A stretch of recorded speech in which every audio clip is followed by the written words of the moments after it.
20h sur les antennes de la télé Futur Média, c'est parti pour le sommaire de cette édition avec le chef de l'État qui vient de boucler 7 ans à la tête du pays en bilan mitigé selon certains citoyens interrogés. Selon eux, Macky Sall pour les 5 ans à venir doit s'attaquer à l'emploi des jeunes, l'autonomisation des femmes, l'éducation et la santé entre autres. Bamba Fall et Ousmane Tanor Dieng enterrent la hache de guerre. C'est le grand sérine de Dakar, Pape Ibrahima Diagne, qui l'annonce. C'était lors du récital de Coran en hommage à feu Bassirou Diagne. Massacre de plus de 130 civils au Mali. UBK s'est rendu sur les lieux ce matin. Le docteur Bakary Samb réfute la thèse du génocide. Pour l'historien Abdelrahman Gaïdé, cette situation résulte de la fracture des communautés et que la CEDEAO doit réagir. En sport, les Lions retrouvent le stade Léopold Sédar Senghor ce mardi en match amical face au Mali après le stade Lat Dior. Thiès, justement, qui a vibré football ce week-end. Les populations ont apprécié ces 48 heures de fête, comme vous allez le voir dans cette édition avec notre correspondant sur place. Voilà le sommaire de ce 20h. Tout de suite, le développement.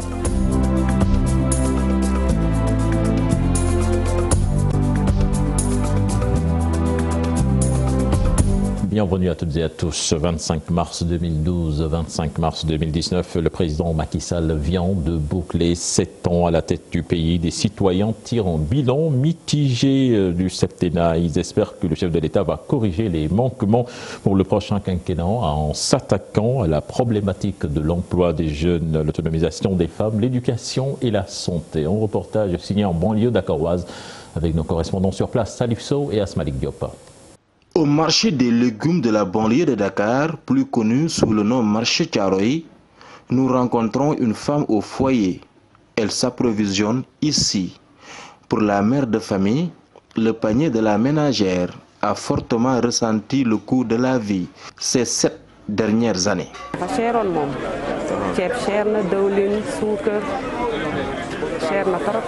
À quelques mètres de là, à la maison de la femme de Thiaroye Gare se tient une formation sur l'entrepreneuriat féminin.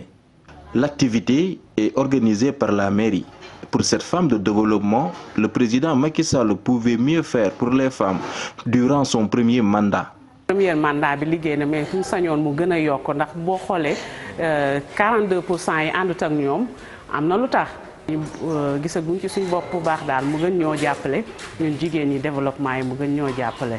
En tant que femme Thiaroye ñu jotaguñ ci affaire DER beeg financement DER bi jotaguñ ci.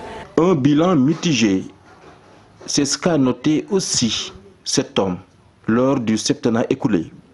Selon lui, le président a pêché dans les secteurs de l'éducation et de la santé. L'emploi des jeunes aussi n'est pas en reste. Il avait, lors de sa campagne, a promis 500 000 emplois pour les jeunes. Mais à l'arrivée, on s'en aperçoit qu'on n'a même pas 400 000 emplois par jeune. C'est déjà, ne serait-ce qu'à ce titre, un échec. Pour ce quinquennat, d'abord, il faudrait qu'on s'arrête avec les slogans. C'est la création d'entreprises qui peut générer des emplois. Changer un peu notre enseignement. Pour son actuel mandat, les attentes sont nombreuses. Elles ont pour nom arrêt des slogans creux, meilleure politique d'emploi des jeunes, une justice indépendante et une démocratie digne du nom. Réconciliation entre Ousmane Tanor Dieng et Bamba Fall, c'est le grand sérine de Dakar, Pape Ibrahima Diagne, qui l'annonce. C'était lors du récital de Coran en hommage à feu Bassirou Diagne. Je vous propose de l'écouter. Il a été interrogé par Mamadou Lamine Diaye et Thierno Laurent Mendy.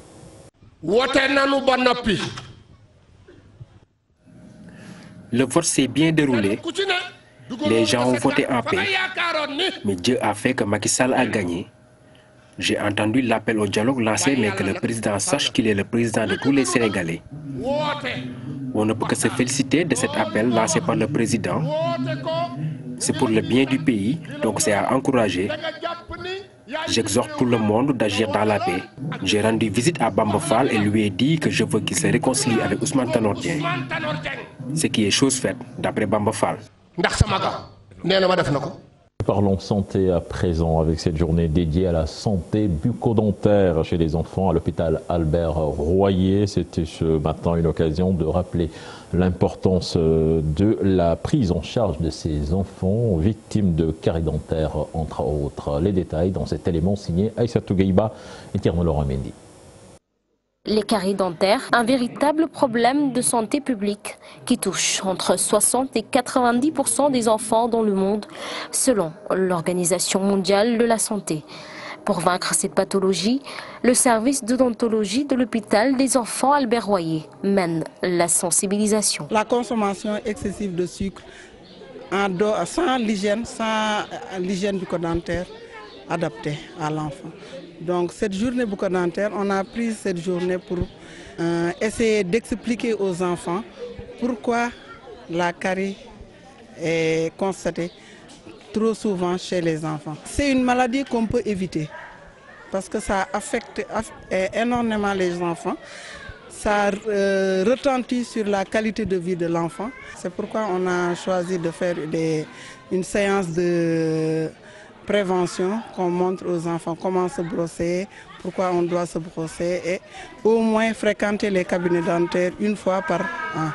Les soins dentaires sont réputés coûteux, mais concernant les caries, le remède est simple de l'avis des spécialistes. S'appesantir sur la prévention de la maladie, parce que c'est une maladie qu'on peut prévenir, qu'on peut éviter. Et nous, on insiste chez les enfants. Parce que si l'enfant acquiert le réflexe de se brosser très tôt, il peut grandir avec ce réflexe-là et éviter les maladies carieuses et paro. Brosser les dents 3 fois par jour, au moins 2 fois. À l'occasion de cette journée de sensibilisation, l'hôpital Albert Royer fait de la précaution des caries dentaires chez l'enfant et l'adolescent une priorité. Raison pour laquelle les médecins ont appris aux parents comment brosser les dents de ces couches vulnérables. Zoom à présent sur les salons de massage de plus en plus nombreux à Dakar. Certains opèrent dans l'illégalité absolue, une situation que déplorent les professionnels du métier dans ce dossier signé Cheikh Diop, Thiaba Aliba et Ahmadouba. Un business, une activité qui peut être, quand on parle des salons de massage à Dakar, chacun y va de son analyse. C'est parfois relaxant. Mais quand on évoque la question de la réglementation, l'environnement est affecté. Le business des salons de massage intéresse beaucoup d'acteurs. Des gérants, tant bien que mal, essayent de respecter les normes. On travaille tous les jours sur ça. Donc on entend des filles qui ouvrent leur salon, qui n'ont pas de papier, qui n'ont pas allé à l'école et tout. C'est réglementé. Je pense qu'il y a des personnes qui aujourd'hui doivent être non seulement des diplômés, mais aussi avoir l'autorisation de pouvoir exercer. Qui parle de massage évoque le très sérieux métier de kinésithérapeute. Voilà une branche qui nécessite une vraie expertise. Je vous donne l'exemple de 3 affections qui aujourd'hui, à un certain niveau, nous interdit nous de masser ces malades. Par exemple, si vous avez un malade qui fait un accident vasculaire cérébral, qui est en phase spastique, ça veut dire ce qu'on nous a appris dans les lois physiques, que le frottement, ça augmente les influx. Donc si vous avez quelqu'un qui a une spasticité liée à des contractures, quand vous frottez, vous stimulez encore le muscle. Et quand vous stimulez le muscle, vous augmentez les influx en rapport avec cette contracture. Alors pour cette personne, ce dont on a besoin, c'est le relâchement de ce muscle. Ça veut dire que si on devrait récupérer, on est en train de faire le contraire de ce qu'on devrait. Un malade qui te vient avec une lombosciatalgie, par exemple, en phase aiguë, parce que l'influx en frottant, c'est les enfants à un certain niveau, pour certaines articulations, du fait de l'absence de la maturité osseuse. Comme quelqu'un aussi qui a une maladie tumorale, par exemple, genre cancer, au niveau du dos. Vous savez, ce qu'on craint le plus, c'est les métastases. Mais quand vous massez, vous diffusez.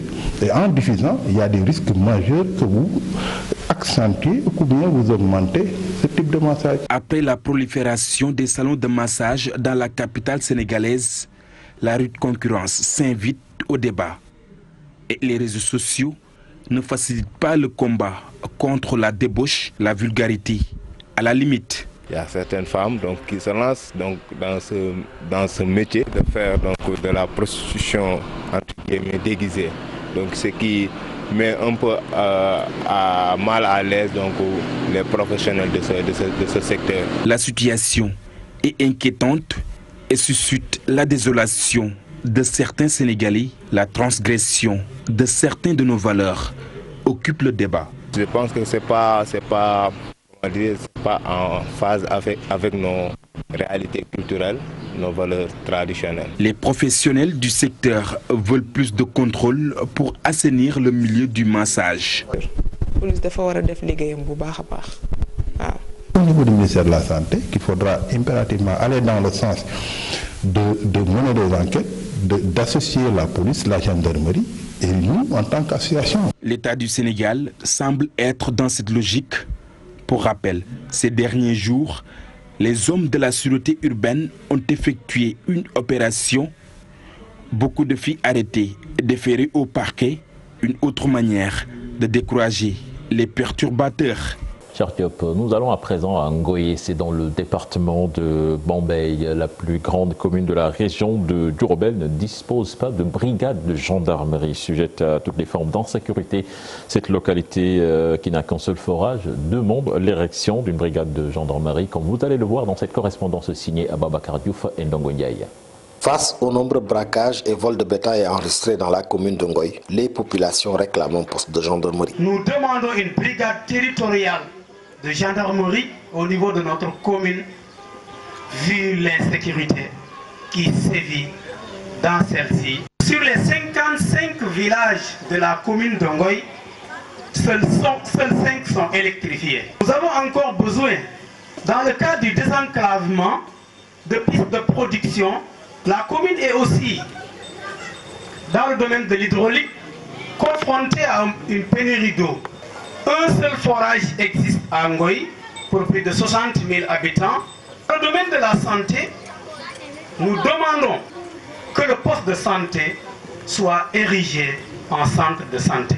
Que les jeunes souhaiteraient avoir un stade municipal. Ce ne sera pas tout, puisque ces habitants de Ngoye veulent s'épanouir à travers le développement de l'activité agricole. Demandons que nos valeureux paysans soient mieux encadrés, mieux formés, mieux dotés de matériel et d'intrants agricoles pour mieux booster cet important secteur primaire au niveau local qu'est l'agriculture. Placée première avec 68,3% à la suite de l'élection présidentielle de février dernier, la commune demande la promotion de ses fils qui n'ont à ce jour aucun poste de responsabilité dans les gouvernements de Macky Sall.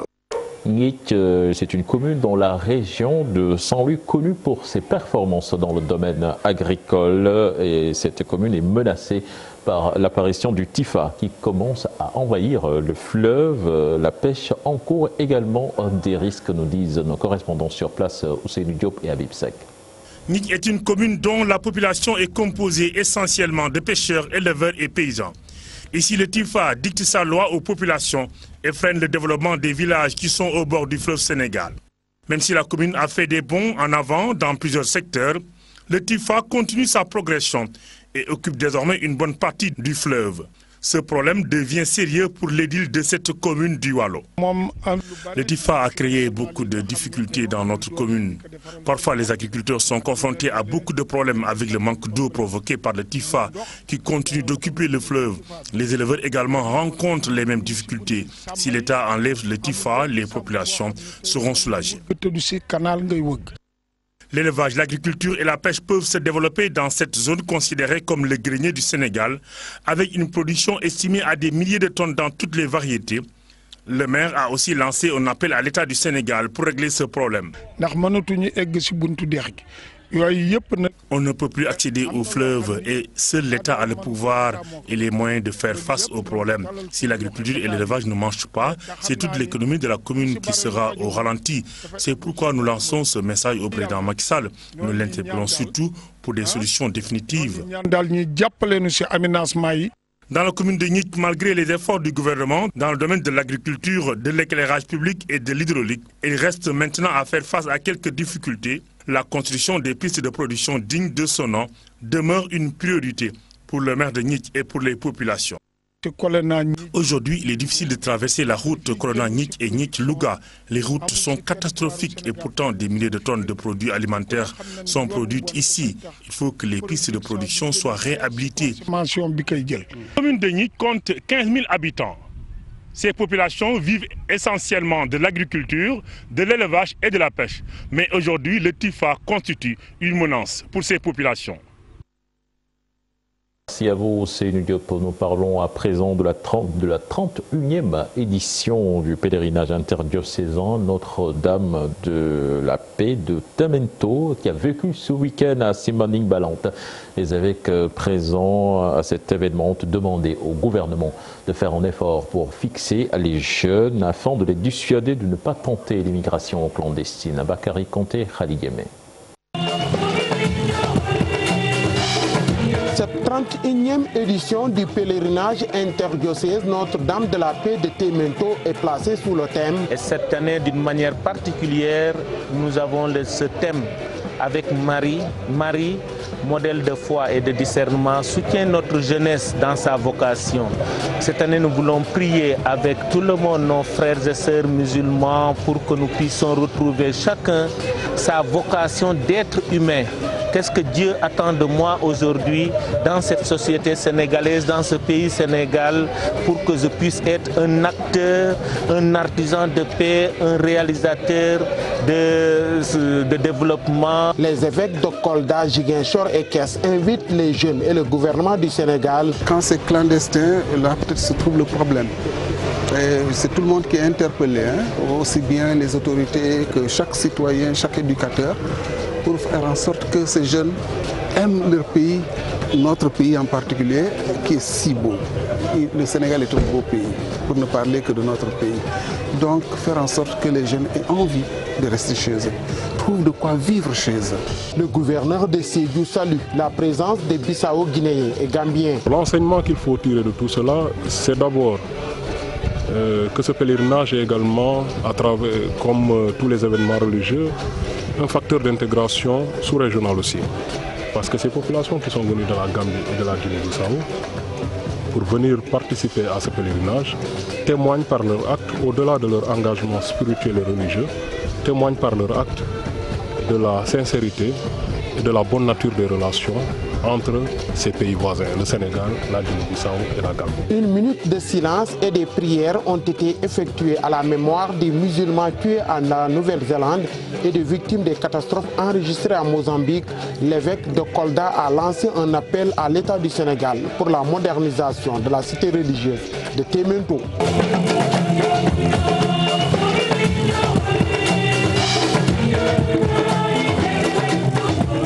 Et puis cette triste nouvelle, le saxophoniste Issa Sissoko du groupe Orchestra Baobab est décédé dans la nuit du dimanche. Son talent lui avait permis de jouer dans de grands groupes au Sénégal, également sur l'international, comme vous allez le voir dans ce récit signé Aïssatou Paye.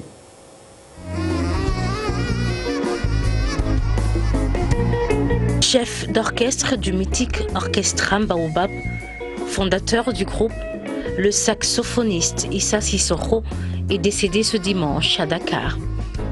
Avant l'aventure Baobab, il commence dans les années 60 avec l'orchestre Vedette Band, avec le chanteur Laba Sossé. En 1972, c'est le début de l'aventure avec Orchestra Baobab. Ils vont cheminer longtemps ensemble. Artiste polyvalent, il va partager la scène avec de grands noms de la musique sénégalaise, mais aussi africaine. Il va jouer avec Youssou N'Dour et le Super Étoile. L'on se souvient encore de son solo dans Salimata en 1989. Sans oublier Bala Sidibé, Rudy Gomis, Feu Ndougadjian et Charline Ndiaye. Bien d'autres opus restent encore gravés dans les mémoires des mélomanes.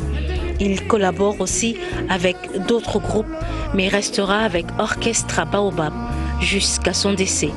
Il rejoint Laba Sossé, Ndougadjian et Medoune Diallo.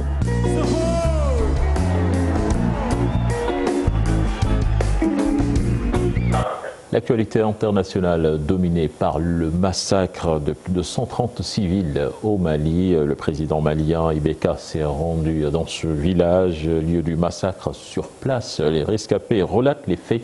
La zone est quadrillée par les militaires. Rappelons que le président a limogé des hauts gradés de l'armée après cette tuerie. Aminata Mbaresso.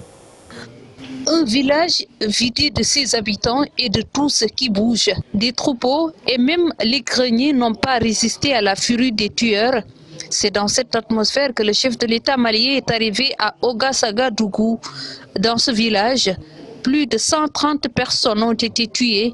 Sur place, les rescapés retracent l'horreur. Le chef du village a été tué devant son épouse. Dans la demeure du marabout du village, tout est réduit en cendres, même les greniers. Dans une fosse commune, une quarantaine de personnes tuées. Sur place, les équipes de secours distribuent vivres et médicaments. La sécurité est assurée par les militaires qui ont quadrillé toute la zone. Avant cette visite du président malien, un conseil des ministres extraordinaire s'est tenu dimanche. Ibrahima Boubacar Keïta est limogé au gradé de l'armée. Il a également ordonné la dissolution de la milice d'Anan Ambasagou, accusé auteur de la tuerie. Aminata Mbaresso, l'enseignant-chercheur Abdoulatif Haïdara rappelle des rivalités ancestrales pour l'enseignant-chercheur. Le désarmement mené en 2013 par les Français peut être également cité comme facteur aggravant. Il était l'invité du JT de 13h. Nous l'écoutons. Depuis que les Français ont pris Kidal et qu'ils ont mis en selle le groupe des Ifogas, qui est un groupe minoritaire par rapport au groupe Touareg minoritaire, par rapport aux Ibrans qui sont aussi des Touaregs, ce groupe-là a pris des armes et a abusé de l'autorité qui lui a été ainsi conférée par les Français. Ensuite, il y a eu les accords d'Alger. Dans les accords d'Alger, on a eu de considération que pour les groupes armés. Et même on leur a donné des privilèges parce que les groupes armés qui étaient présents aux accords d'Alger sont payés pour leur participation au comité de gestion. Donc les gens se disent que, mais écoute, ici pour être valorisé, pour être considéré, pour avoir des privilèges, il faut s'armer. Et c'est ainsi que chaque groupe est allé chercher des armes. Maintenant, ça a réveillé les anciennes rivalités. L'absence de l'État a permis, et la mauvaise gestion de la crise a permis à chaque groupe d'avoir des armes. Il faut limoger des milices qu'on a créées. Okay. Il ne faut pas limoger les milices. C'est comme si tu dis qu'ils ont limogé l'État islamique là-bas. Ce n'est pas possible. Ici, les gens sont dans... C'est des questions de survie. Okay. Par exemple, les 4 commissions qui ont été mises sur pied pour démobiliser et désarmer, là où ils ont attaqué les Peuls, une commission était installée là-bas. Ce qui fait que dans ce milieu-là, les gens étaient désarmés presque. Et quand une communauté sait que vous n'avez pas d'armes, vous êtes facile à attaquer. C'est pourquoi l'attaque-là est dangereuse, parce que maintenant les gens vont aller s'armer pour ne plus être attaqués. Donc le gouvernement a pris des mesures, c'est de la poudre aux yeux. Le docteur Bakary Samb, lui, réfute la thèse du génocide et pointe plutôt du doigt les failles dans la gouvernance sécuritaire du Mali. Le directeur de Timbuktu Institute, qui a visité cette zone, pense qu'il n'y a pas de guerre ethnique. Il est joint au téléphone par Chérifia. Lorsqu'on regarde les tristes événements qui se passent aujourd'hui au Mali, certains commencent de manière très alarmiste à parler d'un début de génocide qui devrait se généraliser. Je crois qu'il est temps d'appeler à la vigilance, car ce qui se passe au Mali, c'est avant tout un problème de gouvernance sécuritaire. Les communautés en question ont vécu ensemble depuis des siècles et il n'y a jamais eu de haine portée sur l'ethnie en tant que telle. Si on regarde l'histoire, moi qui ai visité cette zone du Massina, à partir de Ségou, de Amdallah jusqu'à Bandiagara, jusqu'à Degembéré, la grotte dont on parle et qu'on lit à El Hadj Omar Tall est gardée par des Dogons. Ces communautés ont toujours vécu en paix. Ce qui se passe, c'est un problème de gouvernance sécuritaire qu'il faut résoudre à la base. Quand vous allez dans la région, j'ai eu la chance de visiter Mopti, Sévaré, en allant même jusque dans le cercle de Fatoma. Quand vous interrogez les gens, ils vous parlent de problèmes de pâturage, ils vous parlent de problèmes d'accès à l'eau, des problèmes fonciers. Ce sont ces problèmes structurels de gouvernance, ce sont ces problèmes de gouvernance sécuritaire et de l'absence de l'État qu'il faut régler. Vous avez vu, la solution malienne proposée par le président a été d'opérer des changements assez importants au niveau de l'armée. C'est là où se trouve le problème, la question de la gouvernance sécuritaire. Pour l'historien Abdelrahman Gaïdé, cette situation résulte de la fracture des communautés et que la CEDEAO doit prendre les mesures nécessaires pour faire face à cette situation. Il a rencontré nos reporters Mamadou Lamine Ndiaye et Tierno Laurent Mendy. Plus de 130 morts dans l'attaque de ce village Peul au Mali. Une situation désolante, mais qui, selon l'historien Abdelrahman Gaïdé, est causée par la fracture des communautés. Ce qui était prévisible et que ce n'est pas seulement une affaire d'ethnie. Avec l'existence donc des frontières héritées de la colonisation, on a limité la mobilité de ces personnes et la démographie galopante fait que les populations ont augmenté et que les terres se sont raréfiées. Je crois qu'il faut analyser ces choses sur le plan, pas seulement de l'ethnicité, mais sur le plan de l'organisation interne même de nos communautés. La milice d'autodéfense, j'ai oublié le nom dans quelque chose, qui le 20 mars avait écrit au gouvernement pour lui dire que voilà, qu'ils ont constaté que ces dernières années, malgré la signature du cessez-le-feu unilatéral, il y a des tueries contre les paysans d'Ogon et qu'ils vont reprendre, comment ils appellent ça, les patrouilles. Prévisible certes, mais pour le professeur d'histoire, il faut que la CEDEAO prenne les mesures nécessaires pour ne plus avoir affaire à ce genre de situation. L'une des solutions, c'est de repenser les frontières qui tentent de séparer nos pays sans pouvoir le faire. Qu'il faut que la CEDEAO prenne en charge la réalité qui existe dans chaque pays, qu'on analyse profondément l'histoire de chaque pays et qu'on voit les passerelles qui existent entre les différents pays. Cette attaque meurtrière qui a fait plus de 130 morts au Mali fait réagir la communauté internationale. La Cour pénale internationale a envoyé une mission sur place. L'Union européenne, elle, appelle au désarmement des milices.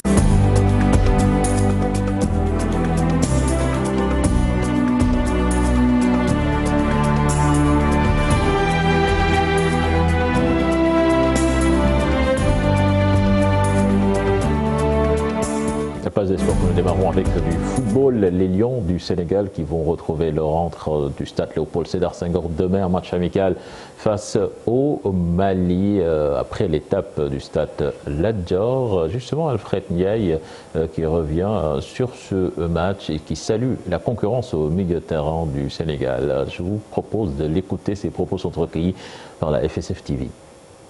Ouais, toujours prêt, en espérant gagner ce match et avec la manière. C'est important de bien travailler en vue de la CAN.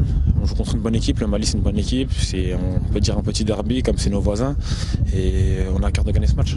On a toujours eu beaucoup de bons milieux de terrain au Sénégal et en quantité. Je pense que la concurrence est une bonne chose pour l'équipe. Je pense qu'il nous apporte de la fraîcheur. Crépin a montré toute la semaine qu'il a beaucoup de talent. Il est respectueux, il travaille bien et sur le match d'hier il a fait un très bon match. Voilà, maintenant il est là pour gagner sa place, nous on est là pour essayer de garder la nôtre et c'est une bonne concurrence. Je pense que si le Sénégal a beaucoup de joueurs, c'est mieux pour l'équipe nationale. Et puis le temps d'un week-end sportif, le match Sénégal-Madagascar, il y avait beaucoup d'ambiance dans la ville de Thiès. Thiès donc était bondée de monde et les Thiessois ont bien apprécié. Pour eux, il y a eu un impact sportif dans le domaine économique. C'est ce que nous allons voir dans cette correspondance signée Cheranta Diop et Seyla Tir. Thiès a encore vibré, il y avait une bonne ambiance le temps d'un week-end sportif. C'était l'effervescence partout en ville, à la promenade des Thiessois et aux abords du stade Lat Dior de Thiès. Le match Sénégal-Madagascar a mobilisé toute toute la population thiessoise. Selon les Thiessois que nous avons rencontrés, le séjour de l'équipe nationale à Thiès a eu un impact très positif dans tous les domaines. Ça a un impact très positif dans tous les domaines. Les Jakarta ont eu leur compte, les taxis, les vendeurs, tout le monde a eu qui son compte. C'est formidable, couronné d'un succès remarquable. Au-delà de Thiès, tout le Sénégal a été content. Il y a de grosses pointures qui sont nées ici. Les Père Bobo Diakhao et autres, les Arbourilah et les Thiessois en sont vraiment très satisfaisants. Maintenant, pourquoi pas ne pas décentraliser, construire des infrastructures qui sont capables de recevoir de tels événements. Donc, je pense que ceci est très normal, ça doit être réitéré. Les autres aussi doivent avoir leur part. Aujourd'hui, pourquoi pas un match qui va se jouer à la région de Saint-Louis, le Louga, etc. Le fait de décentraliser le match de l'équipe nationale à Thiès, au niveau économique, bon, ça a eu des retombées. On ne voyait que les phases régionales et autres, mais avec l'équipe nationale, bon, les jeunes se sont vraiment produits au niveau des Jakarta et autres. Bon, les commerçants et autres, bon, ils sont vraiment satisfaits dans l'ensemble. C'est un sentiment de fierté pour les Thiessois parce qu'au départ, rien n'était acquis. Ils souhaiteraient vivement que toutes les préparations de l'équipe nationale se passent à Thiès, en route vers la CAN 2019. Coupe du monde de surf, plutôt. Le Sénégal va abriter la prochaine édition. 80 surfeurs de 22 nationalités vont prendre part à la compétition. Le vice-président de la fédération de surf déplore l'absence de soutien de l'État. Monsieur Omar Sey, que je vous propose d'écouter au micro de Ndei Kabaliba et Diafaraba. Aujourd'hui, on organise une étape de la Coupe du monde de surf ici au Sénégal, au Surf Paradise Almadies. On a 82 participants qui sont là, 22 nations. Donc je pense qu'aujourd'hui, pendant 10 ans, on a organisé le Ngor Surf Trophy, le West Africa Tour, maintenant Africa Tour, qui a eu un résultat avec un très très bon succès. C'est ça qui a fait aujourd'hui le World Surf League avec la présence de M. Colin Fish qui est là, qui nous a vraiment attribué cette date pour que le Sénégal puisse briller sur le plan international, pour que le Sénégal puisse montrer qu'on est capable d'organiser une étape de la Coupe du monde de surf et jusqu'à autre. On veut que le Sénégalais soit au courant de l'événement. Les Sénégalais savent aujourd'hui que le surf n'est pas juste un sport qu'on pratique comme ça. On sait qu'aujourd'hui ce sport peut développer beaucoup de choses sur le plan touristique, protection du littoral, environnement et surtout les Sénégalais peuvent vivre de leur sport. C'était le dernier élément de ce journal. Prochain rendez-vous pour l'information. Ce sera à 0h avec le tout en images. On se retrouve après votre série du lundi pour votre magazine Sport à la Une. Au revoir.